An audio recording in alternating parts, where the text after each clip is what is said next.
Welcome back to my channel, Famous and Fabulous. What happens when Prince Charming or the past breaks his fake act and starts doing terrible crimes like it's totally normal, like cheating, stealing, hurting people, lying about money, hurting kids, and even betraying his country? Watch this video until the end to learn why people really hate Prince Andrew.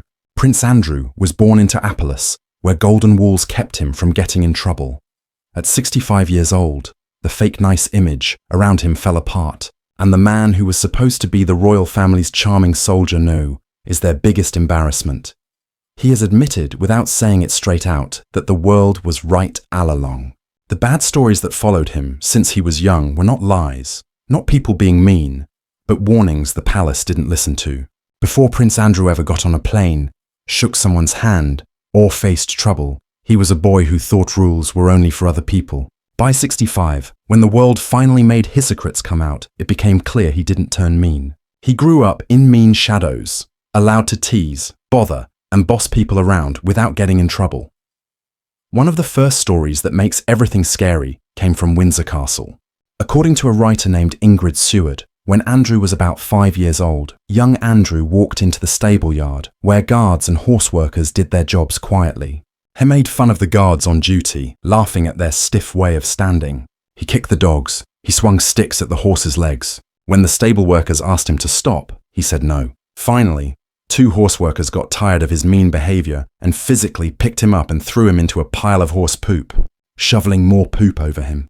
It was embarrassing, yes, but also a lesson about limits and getting in trouble, except nobody made sure it stuck. Nobody made this powerful child change, but that was only the start. Another time, young Andrew was so mean to a servant that the servant, breaking all the rules, fought back. He hit Andrew, giving him a black eye. The prince fell on the floor, shocked, bleeding. His babysitter was angry. The servant offered to quit, thinking he'd get fired. The queen said no. She thought that Andrew deserved it. The servant kept his job.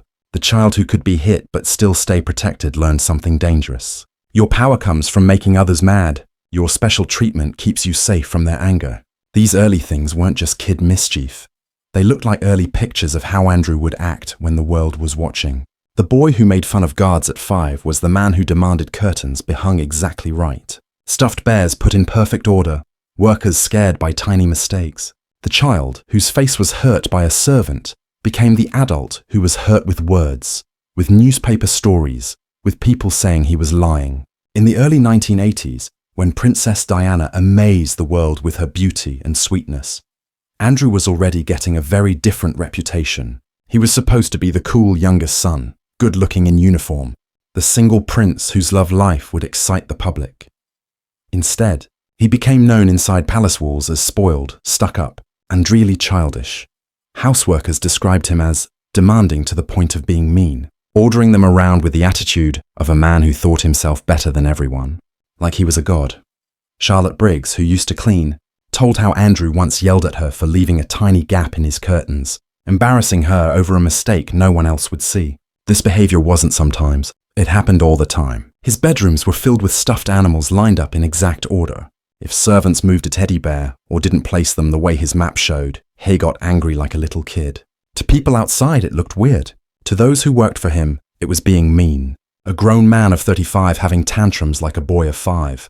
His mother made excuses for him. His father, Prince Philip, called him the backup. Armand meant to come second to Charles, but free from the jobs that being king required. That freedom made a darker side of Andrew's personality grow. As he became an adult, the public called him Randy Andy. Unlike his brothers, who were more careful with reporters, Andrew loved his playboy reputation. He dated actresses and models, showed off his money, and acted like nothing could touch him. When he married Sarah Ferguson in 1986, the fairy tale fell apart quickly. Their marriage was ruined by scandal, with Ferguson caught in bad situations while Andrew kept doing his own crazy behavior. They got divorced, but their weird closeness afterward made more rumors grow. To the royal family, Andrew was no longer a good person to represent the crown, but a wild problem they couldn't control.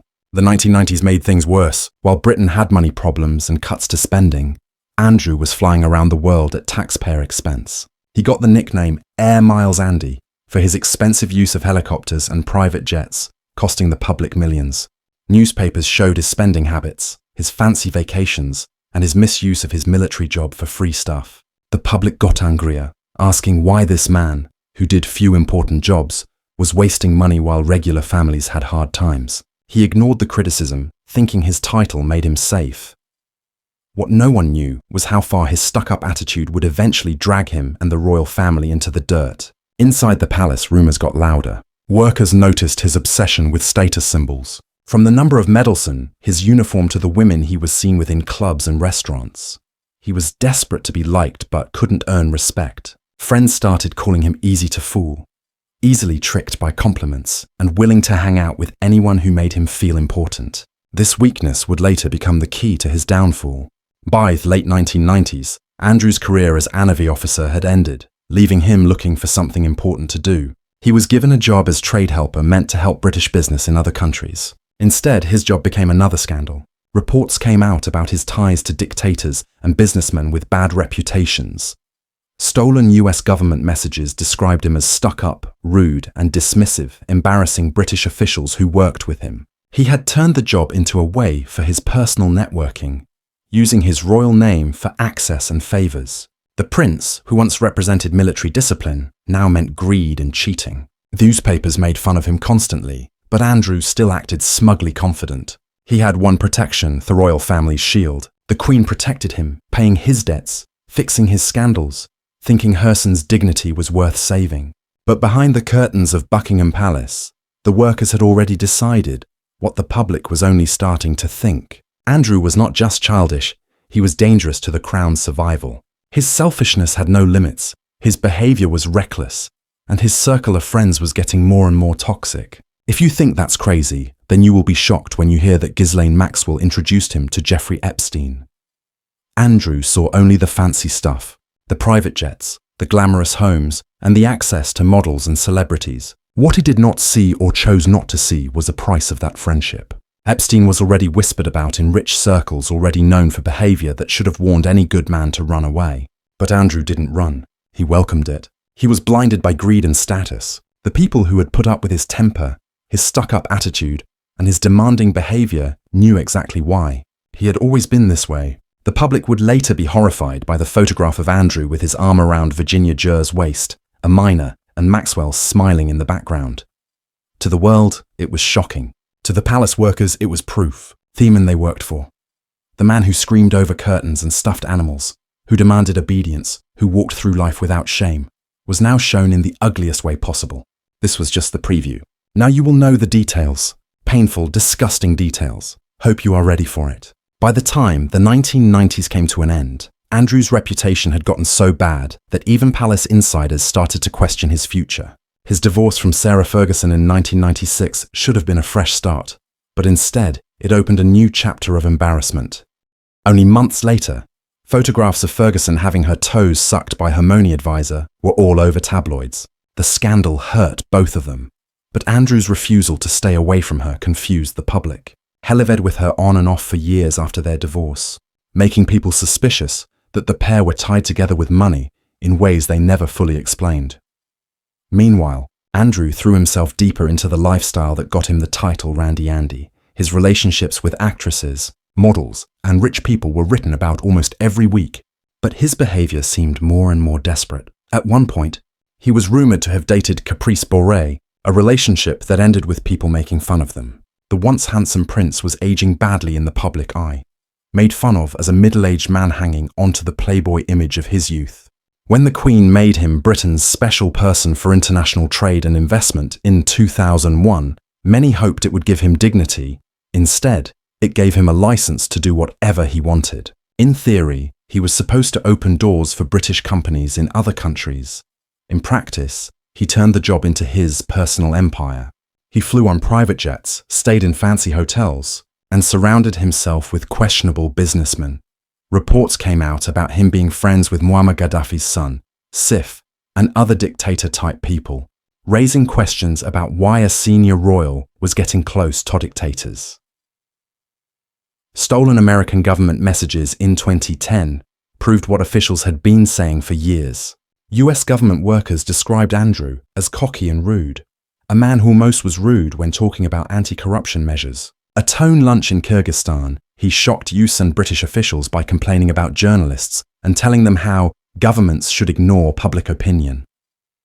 Instead of showing British values, Andrew embarrassed them with his stuck-up attitude. But his worst flaw wasn't being stuck up. It was that he couldn't resist compliments. Businessmen quickly figured out that a few nice words could win them access to a British prince. Andrew made friendships with Kazakh-rich people, selling his home, Sunninghill Park, to one for $15 million, which was $3 million more than its asking price. The house sat empty and falling apart afterward, proving suspicions that the sale was a shady favour rather than aerial transaction. Questions about money followed him constantly. Where was he getting his wealth? And who was paying for his fancy lifestyle? It was in this situation that Ghislaine Maxwell stepped in, introducing him to Jeffrey Epstein. To Andrew, Epstein was perfect, wealthy, connected, and able to provide the glamorous lifestyle Andrew wanted. Epstein offered what Andrew had been losing for years: importance. The prince, who was fading into being made fun of, suddenly had access to the circles of New York power with models, celebrities, and billionaires. He didn't ask questions about Epstein's past. Or maybe he didn't care. What mattered was that Epstein treated him like royalty, even when Britain no longer did. Andrew's visits to Epstein's properties became a pattern. Flight records later showed him flying on Epstein's private jet. People recalled seeing him at Epstein's mansion in New York. Photographs showed him walking with Epstein in Central Park, even after Epstein had been in prison for sex crimes. The world was shocked that a senior royal would hang out with a convicted sex offender. For Andrew, it was business as usual. He dismissed Epstein's crimes as inconvenient rumors, thinking that his own name could handle any scandal. But then came the photograph. In 2001, a 17-year-old girl named Virginia Jew claimed she had been trafficked by Epstein and Maxwell and forced into sexual encounters with powerful men. One of those men, she said, was Prince Andrew. The photograph showed him smiling in a London townhouse, his arm draped around her bare waist, Maxwell grinning in the background. To Andrew, it was a small, forgettable moment. To the world, it was damaging. Andrew said it wasn't true. Society had no memory of meeting her, even as the photograph proved otherwise. He claimed he had never been in the upstairs of Maxwell's townhouse. He said he had no reason to hang out with Jew, but his excuses sounded fake, and each denial made the suspicion that he was lying grow stronger. The palace scrambled to contain the story, but it only got worse. Journalists found more details of Andrew's friendship with Epstein, including the fact that Andrew stayed at Epstein's New York mansion after Epstein's conviction. To most people, it was unthinkable that a royal would step foot in the home of a man convicted of trafficking minors. To Andrew, it was nothing more than a convenient place to stay. As more women came forward against Epstein, Andrew's name was repeated in court papers and news reports. The palace tried to protect him from the scandal, but it was too late. The man once made fun of as a spoiled, unimportant playboy was now linked to one of the darkest criminal networks of modern times. His behavior, once dismissed as stuck-up or weird, was suddenly seen as dangerous. Their stories of bullying servants, screaming over curtains, and demanding teddy bears no longer sounded childish. They sounded like the traits of a man who had never been told no, never faced consequences, and never learned limits. For years, Britain had put up with Andrew's excesses, his spending, his womanizing, his stuck-up attitude. But Epstein turned him into a problem the royal family could not ignore. He had crossed a line that could not be hidden behind palace walls, and now he had started his true downfall. Prince Andrew's life after 2019 no longer looked like that of a senior royal. The so-called honourable prince, who once moved freely in military uniform and walked at the Queen's side, was suddenly a man without a job. His royal sponsorships were cut, military connections taken away, and his calendar wiped clean. But the damage was far deeper than just losing appearances. Andrew was being quietly erased from the royal family itself. While his scandals continued to grow in volume, what made his scandals more evil wasn't just the close photograph with a minor. It was the patterns of power that protected him for so long. American investigators showed Epstein's network included politicians, CEOs, lawyers, and royalty. Many faced questions, but Andrew's position as the Queen's son protected him for decades. The revelation was not just that he had ties to Epstein. It was that Britain's royal family had shielded him from accountability.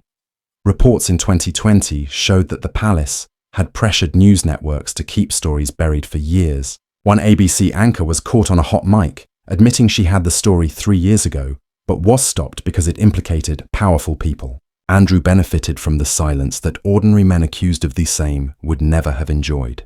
Not only that, there was the disastrous interview that later ruined everything he ever held dear. In 2019, he made a fool out of himself in the public spectacle in what became known as the awful interview.